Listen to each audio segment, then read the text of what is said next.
अच्छा सर, हमें ये बताएं कि मेडिटेशन ज़रूरी क्यों है? हाँ, वैसे तो मेडिटेशन के बहुत से फायदे हैं, लेकिन एक फायदा बहुत ज्यादा होता है। वो ये होता है कि जैसे ही हम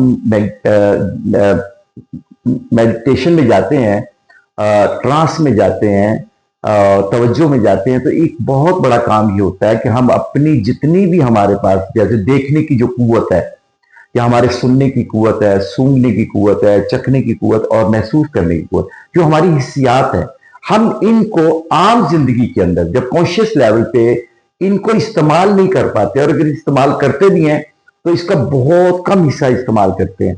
तो इसमें ये है कि हमारी पांच की पांच हिस्सियात जो होती है, वो हम मेडिटेशन के जरिए पूरी की पूरी इस्तेमाल करते हैं। जैसे फर्ज करेंगे हमारे देखने की कुवत है, तो क्या देखने की कुवत हम आम जिंदगी में इस्तेमाल करते हैं? बहुत कम इस्तेमाल करते हैं। लेकिन हमारी जो बाकी चार कुवतें हैं वो बिल्कुल हम इस्तेमाल नहीं करते। तो जो मेडिटेशन होती है, इसके अंदर हम हर कुवत को प्रॉपर इस्तेमाल कर सकते हैं।